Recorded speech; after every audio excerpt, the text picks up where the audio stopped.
ಒಂದು ಚಿಕ್ಕ ಹಳ್ಳಿಯಲ್ಲಿ ಅನನ್ಯ ಎಂಬ ಹುಡುಗಿ ವಾಸಿಸುತ್ತಿದ್ದಳು. ಅವಳಿಗೆ ಓದುವುದು ತುಂಬಾ ಇಷ್ಟವಾಗಿತ್ತು ಮತ್ತು ಒಂದು ದಿನ ವಿಜ್ಞಾನಿಯಾಗಬೇಕು ಎಂಬ ಕನಸು ಇತ್ತು. ಆದರೆ ಹಳ್ಳಿಯಲ್ಲಿನ ಕೆಲವರು ಹೀಗೆ ಹೇಳುತ್ತಿದ್ದರು: ಹುಡುಗಿಯರಿಗೆ ಇಷ್ಟು ಓದುವ ಅವಶ್ಯಕತೆ ಇಲ್ಲ, ಮನೆಯಲ್ಲೇ ಇರು. ಇದನ್ನು ಕೇಳಿ ಅನನ್ಯಾಗೆ ದುಃಖವಾಯಿತು. ಆದರೆ ಅವಳ ತಾಯಿ ಅವಳನ್ನು ಪ್ರೋತ್ಸಾಹಿಸಿ ಹೀಗೆ ಹೇಳಿದರು: ನಿನ್ನ ಮೇಲೆ ನಂಬಿಕೆ ಇಡುವುದನ್ನು ಎಂದಿಗೂ ಬಿಡಬೇಡ. ಹುಡುಗಿಯರು ಯಾವುದನ್ನಾದರೂ ಸಾಧಿಸಬಹುದು. ಪ್ರತಿದಿನ ಅನನ್ಯ ರಾತ್ರಿ ಒಂದು ಸಣ್ಣ ದೀಪದ ಬೆಳಕಿನಲ್ಲಿ ಓದುತ್ತಿದ್ದಳು.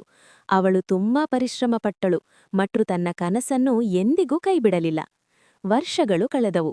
ಒಂದು ದಿನ ಅನನ್ಯ ಒಬ್ಬ ಮಹಾನ್ ವಿಜ್ಞಾನಿಯಾಗಿದ್ದು ರೈತರ ಕೆಲಸವನ್ನು ಸುಲಭಗೊಳಿಸುವ ಯಂತ್ರಗಳನ್ನು ನಿರ್ಮಿಸಲು ಸಹಾಯ ಮಾಡಿದರು.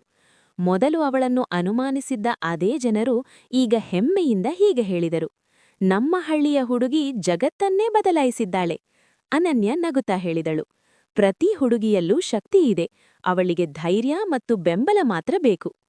ಪಾಠ: ಮಹಿಳೆಯರು ಬಲಿಷ್ಠರು, ಪ್ರತಿಭಾವಂತರು ಮತ್ತು ಯಾವುದನ್ನಾದರೂ ಸಾಧಿಸಲು ಸಮರ್ಥರು. ಮಹಿಳಾ ದಿನದ ಶುಭಾಶಯಗಳು.